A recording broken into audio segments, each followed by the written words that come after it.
사람과 인사합니다. 감사합니다. 당신을 보니 살맛이 납니다.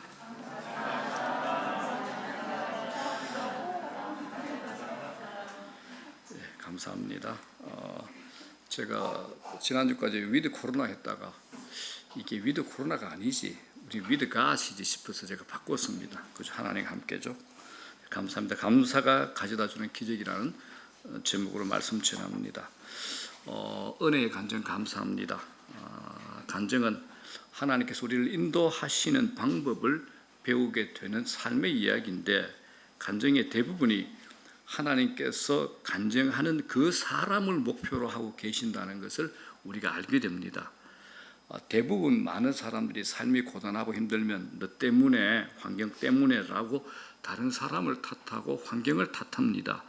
그런데 하나님의 은혜 안에 들어다 보면 하나님께서 나를 목표로 하고 있다는 것을 알게 됩니다.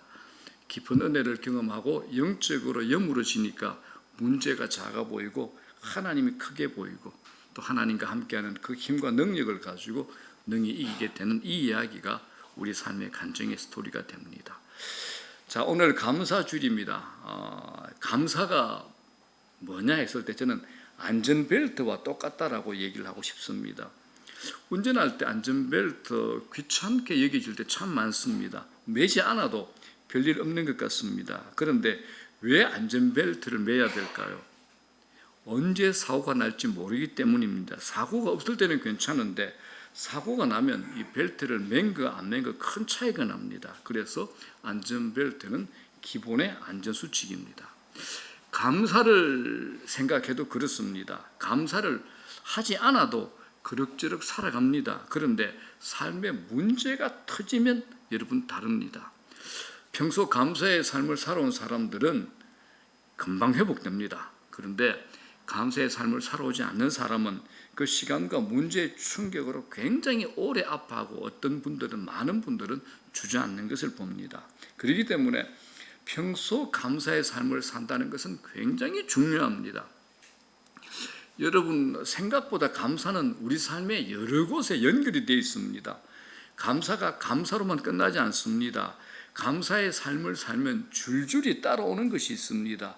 기쁨, 행복, 평안, 좋은 인간관계, 이런 것들은, 삶의 변화들은 감사로 얻게 되는 복된 선물들이 됩니다. 기업이나 조직을 갖춘 공동체에서 이익을 판단할 때 기회비용이라는 말을 사용을 합니다. 어떤 한 가지를 선택하게 되면 다른 것들을 다 포기해야 되잖아요. 그래서 포기하는 것 중에 가장 큰 가치가 큰 것, 이걸 이제 기회비용이라 그러는데, 저는 기회비용을 생각하다가 관계비용이라는 말이 떠올랐습니다. 관계비용. 이제 관계를 맺을 때 여러분 비용이 발생하잖아요. 사람을 사귀려면 돈이 소모가 되잖아요. 시간과 감정이 소모가 됩니다. 관계를 맺으면서도 저 사람이 나를 배신하지 않을까, 나를 이용하려는 것이 아닐까 오해가 쌓이면서 상처가 남기도 합니다. 그런데 감사는 관계 비용을 확 줄여줍니다. 내게 그 사람이 필요해서, 혹은 그 사람에게 내가 필요해서 하나님께서 관계를 맺게 해주셨다는 감사한 마음이 충만하면 머리에 계산기가 작동하지 않습니다. 하나님께서 함께 하시고 좋은 관계로 다 열어주시는 겁니다. 감사한 마음으로 아픔에 공감해주고 섬겨줄 수 있습니다. 좋은 일에 진심으로 박수 쳐주고 기뻐할 수 있습니다. 감사하는 사람이 자기 인생의 관계 비용을 줄일 수 있는 사람들입니다. 오늘 본문 우리가 잘 아는 구절입니다. 이 구절 안에 핵심적인 네 단어가 있습니다. 첫 번째가 성령 충만, 두 번째가 찬송, 세 번째가 감사, 네 번째가 이제 복종입니다. 이 네 가지가 서로 연결된 주제이기 때문에 어느 하나만 딱 떼어서 생각할 수가 없습니다. 오늘 감사절이잖아요. 우리가 생각할 때 야, 감사하고 살자 이러면 되는 것 같지만, 감사는 생각보다 간단한 주제가 아닙니다. 감사란 우리 영적인 상층부에서 일어나는 일입니다. 내가 감사하고 싶다고 해서 감사가 되는 건 아니죠. 우리가 잘 아는 대로 데살로니가전서 5장 16절 18절 이런 말씀이 있죠. 다 같이 한번 읽어볼게요. 항상 기뻐하라, 쉬지 말고 기도하라, 범사에 감사하라. 이것이 그리스도 예수 안에서 너희를 향하신 하나님의 뜻이니라. 자, 이 말씀 보십시오. 감사만 뚝 떨어져 있지 않습니다. 감사, 기도, 기쁨은 모두 연결되어 있습니다. 연결되어 있습니다. 자, 본문의 핵심은 18절입니다. 술 취하지 말라. 이는 방탕한 것이니 오직 성령으로 충만함을 받으라고 말씀합니다. 이 18절에 성령 충만이 그 뒤에 나오는 세 가지를 이끌어냅니다. 찬송가, 감사, 복종을 이끌어내는 힘이 이 18절 성령 충만이 있다라는 겁니다. 자, 그렇다면 우리가 성령 충만이 있으면 어떤 일이 일어날까요? 먼저 여러분, 예배가 살아납니다. 예배가 살아납니다. 자, 19절 한번 보겠습니다. 19절 다 같이 시작. 시와 찬송과 신령한 노래들로 서로 화답하며 너희의 마음으로 주께 노래하며 찬송하며. 자, 여기에 시, 찬송, 신령한 노래 이렇게 각각의 의미가 있지만 하나로 묶으면 뭐가 되죠? 예배가 됩니다. 성령은 우리를 참된 예배자로 이끄십니다. 그래서 예배에서 이 찬송, 시와 찬송과 이 찬양은 아주 중요한 요소입니다. 저는 찬송을 아주 중요하게 여깁니다. 왜냐하면 찬양한다는 것은 우리가 단순한 노래가 아니잖아요. 찬양은 세상의 노래와 차원이 다릅니다. 세상의 노래들은 우리의 감정을 건드립니다. 그런데 이게 거기까지입니다. 찬양은 다르죠. 찬양은 우리 안에 눈에 보이지 않는 영적인 부분을 다룹니다. 찬양은 영혼의 깊은 곳을 건드리기 때문에 묶인 것들이 풀리는 역사가 일어납니다. 찬양을 하면서 귀신이 떠나가고, 찬양을 하면서 몸이 고쳐지고, 찬양을 하면서 마음의 병에서 회복되고 치유되는 일들이 엄청나게 많이 일어납니다. 여러분, 성령 충만한 사람들의 예배를 본 적이 있습니까? 세상에서 가장 아름다운 광경입니다. 자, 본문에 시와 찬송과 신령한 노래들로 서로 화답하며 이렇게 우리에게 얘기합니다. 화답한다는 게 뭘까요? 함께 예배 드린다는 거죠. 그렇기 때문에 저는 이렇게 생각합니다. 진정한 공동체 예배는 대면 예배입니다. 함께 주님을 찬양하면서 옆에 계신 지체들을 바라보면서 그들 안에 임재해 계신 하나님을 보게 됩니다. 그때 우리의 영을 묶으시는 성령의 역사하심을 체험할 수 있게 되는 겁니다. 그렇기 때문에 예배와 감사가 연결됩니다. 자, 그리고 성령 충만은 참된 예배로 이끌고 감사로 삶을 살게 만듭니다. 자, 20절 보겠습니다. 20절 범사에 우리 주 예수 그리스도의 이름으로 항상 아버지 하나님께 감사하며. 자, 범사에라고 합니다. 우리는 쉽게 상황의 지배를 받습니다. 상황의 지배를 받으면 여러분 무조건 튀어나오는 게 있습니다. 원망이 튀어나옵니다. 불평이 튀어나옵니다. 이스라엘 백성들이 광야를 지날 때 상황의 지배를 받아 원망과 불평을 즐기게 했습니다. 지치지 않고 40년 동안 원망과 불평을 해댑니다. 그런데 성령은 상황을 뛰어넘게 만듭니다. 성령은 상황을 뛰어넘게 만듭니다. 요즘 사람들을 보면 저희가 믿지 않는 분들 만나려고 참 애를 씁니다. 자주 만납니다. 근데 이분들 하는 얘기를 들어보면 불평이 일상이다. 이걸 제가 느끼게 됩니다. 이전보다 훨씬 더 좋은 환경임에도 결핍을 느낍니다. 가진 게 많은데 가지고 있지 않는 것으로 힘들어하고 초조하고 불평을 하고 비교를 합니다. 그런데 바울은 오늘 본문에서 강조하는 게 뭡니까? 범사에 초점을 맞추고 있는 겁니다. 가끔 감사가 아니라 범사에 감사라는 겁니다. 여러분, 범사에 감사가 뭘까요? 24시간 아침에 눈 뜨면 감사합니다. 저녁에 밤새도록 감사합니다. 잠꼬대하면서 감사합니다. 화장실 가면서 감사합니다. 이건 아닌 것 같습니다. 범사의 감사가 뭐냐? 어떤 행동이 아니라 삶의 태도를 말하는 겁니다. 삶의 태도입니다. 이 태도는 하루아침에 만들어지는 것 아닙니다. 성령 안에서 지속적으로 노력하셔야 됩니다. 우리가 삶의 태도를 바뀌면 인생이 달라집니다. 다른 차원의 인생을 살게 되는 겁니다. 여러분, 왜 감사가 어렵고 원망과 불평이 쉬울까요? 원망과 불평은 본성적이기 때문에 그렇습니다. 가만히 있으면 여러분 감사가 나올까요? 원망과 불평이 나올까요? 원망과 불평이 자연스럽게 튀어나옵니다. 하나님을 알지 못할 때 삶의 특성이 뭡니까? 자, 로마서 1장 21절에 이렇게 얘기합니다. 하나님을 알지 못할 때 삶의 특성. 다 같이 읽어보겠습니다. 시작. 하나님을 알되 하나님을 영화롭게도 아니하며 감사하지도 아니하고 오히려 그 생각이 허망하여지며 미련한 마음이 어두워졌나니라고 말씀합니다. 원망과 불평을 잘하는 사람의 특징이 자기중심적입니다. 자기중심적. 그러나 성령 충만하면 하나님 관점으로 보는 눈으로 열립니다. 이 해석이 달라지죠. 과거의 상처에서 빠져나오지 못한 사람들이 우리 주위에 참 많습니다. 상처는 현재와 미래의 삶을 매우 위태롭게 만듭니다. 왜 과거의 상처가 아물지 않습니까? 그 사건이 해석이 잘 안 되기 때문에 그렇습니다. 자, 요셉 보십시오. 형들로 인해서 깊은 상처를 입었습니다. 그런데 요셉은 과거의 상처에 시달리지 않습니다. 어떻게 그게 가능할까요? 요셉은 자신에게 피해를 입힌 형들의 악한 행위보다 하나님의 일하심, 하나님의 손길이 더 크게 보였기 때문에 그렇습니다. 상처 입은 사람들의 특징이 있죠. 피해의식이 있습니다. 형들 때문에, 아버지 때문에, 누구 때문에 있습니다.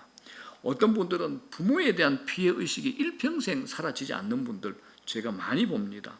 깊은 내면 안에 부모에 대한 원망과 원한이 깔려 있는 겁니다. 자신이 입은 상처에서 벗어나지 못하고 자신이 입은 상처를 계속 부풀립니다. 억울하고 기분 나쁜 추억을 수시로 소환하죠. 그때마다 원한만 깊어지고 분노의 감정에 시달리게 됩니다. 자신은 죄가 없다며 자기의 의를 주장합니다. 그런데 요셉이 어떻습니까? 요셉의 삶에서는 다른 것이 보입니다. 그에게 원수까지도 품어내는 공간이 보입니다. 어떻게 그것이 가능합니까? 하나님을 모셔오면 무엇이든지 품을 수 있는 공간이 우리에게 생깁니다. 이게 하나님 믿는 자들의 신비입니다. 원수 같아 보였는데 하나님을 모셔오면 달라집니다. 하나님을 모신 삶은 공간이 굉장히 넓어집니다. 여유가 생기는 겁니다. 여러분, 악바리로 사는 사람들 자주 보잖아요. 왜 그렇게 악을 쓰며 살아갈까요? 내 힘으로 다 이겨내야 되니까 악을 쓸 수밖에 없는 겁니다. 내 힘으로 살아내야 되니까. 하나님 없는 자의 삶의 모습이 이렇게 됩니다. 그런데 우리는 그럴 이유가 없습니다. 우리가 잘 아는 말씀 있죠. 로마서 8장 28절. 이 말씀은 암송하셔야죠. 시작. 우리가 알거니와 하나님을 사랑하는 자 곧 그의 뜻대로 부르심을 입은 자들에게는 모든 것이 합력하여 선을 이루느니라. 모든 것이 in all things입니다. 자, 이 구절 하나만 붙잡아도 우리를 얼마나 넉넉하게 만들어줍니까? 이 구절 하나만 붙잡아도 마치 다 이긴 게임을 보는 것 같습니다. 하나님이 일하시면 완전하십니다. 하나님은 멋진 매듭을 지으시는 분입니다. 우리 삶에 어려운 일이 일어나지 않는다는 것이 아닙니다. 모든 것이 잘 될 거라는 단순한 격려도 아닙니다. 모든 만사가 내 아버지인 그분의 뜻 안에서 다 이루어진다는 겁니다. 누군가가 막는다고 해서 일이 이루어지지 않는 것 아닙니다. 하나님의 뜻이면 못 막습니다. 하나님을 막고 싶으면 하나님보다 더 센 어떤 존재가 튀어나와야 됩니다. 근데 그분이 누굽니까? 없잖아요. 하나님보다 더 강한 분, 더 센 분은 없습니다. 더 큰 분은 없습니다. 하나님이십니다. 그 하나님이 여러분에게 어떤 존재입니까? 아버지입니다. 아버지는 어떤 존재입니까? 제가 잘 표현하는 게 있죠. 책임지시는 분. 책임 못 지면 아버지가 아니죠. 저는 그렇게 사는데 여러분들 어떻게 삽니까? 저는 우리 아버지가 제 인생을 책임진다고 믿는데 여러분들은 아버지가 책임 안 지십니까? 여러분 아버지는 책임 못 지십니까? 저는 책임진다고 믿는데 늘 그렇게 사는데 여러분 아버지가 여러분 인생 책임 못 지면 하나님이 옆집 할아버지밖에 안 됩니다. 슈퍼마켓 주인 정도밖에 안 됩니다. 하나님을 아버지로 내 인생을 책임지는 분으로 믿고 사십시오. 그걸 믿음이라 그럽니다. 그게 믿음입니다, 여러분들. 그래서 내 생각대로 안 풀려도 조급할 필요 없습니다. 뭐 큰 그림, 먼 것을 다 보고 계시니까요. 하나님 뜻대로 될 것이기 때문입니다. 결론은 누가 쥐고 계십니까? 하나님이 쥐고 계십니다. 세상은 그냥 돌아가고 있지 않습니다. 하나님은 어디에나 계시고 어디서나 일하고 계십니다. 누구를 위해서요? 우리를 위해서요, 여러분. 사랑하는 여러분, 성령은 우리를 감사하도록 이끄십니다. 그런데 기계적으로 우리를 이끌지 않습니다. 감사는 훈련입니다. 지속적으로 훈련하셔야 됩니다. 여러분 헬스장 가잖아요. 역기 든다고 금방 여러분 근육이 생기나요? 눈에 띄지 않지만 지속적으로 해야 근육이 생기는 것하고 똑같습니다. 어제에 대한 감사를 해야 오늘이 행복한 겁니다. 감사 훈련이 다른 게 아닙니다. 감사할 것 찾아내는 겁니다. 불평거리를 찾아내는데 기가 막힌 눈을 가진 사람들이 있습니다. 왜냐? 우리의 눈은 죄로 오염되어 있기 때문에 그렇습니다. 세상과 사물을 보는 눈이 정확하지 않죠. 그래서 감사거리를 찾아내는데 어려움이 있습니다. 성령 충만이 필요한 이유가 여기에 있습니다. 성령은 우리를 감사로 이끌어 줍니다. 우리를 감사하게 합니다. 성령 충만하고 하나님의 은혜를 받으면 눈이 확 열리죠. 이전에 불평거리로 보였던 것이 감사거리로 변하게 됩니다. 아버지 감사합니다. 신기합니다. 은혜를 받으면 새로운 세계가 열린다는 겁니다. 여러분들 지금 보고 계시잖아요. 안 보이십니까? 자, 보이시는 분 아멘. 이렇게 하면 내가 억지로 여러분들 끌고 같은 기분이 들어가지고 제가 이런 설교 안 하기로 작정을 했는데, 자, 우리 자발적으로 아멘.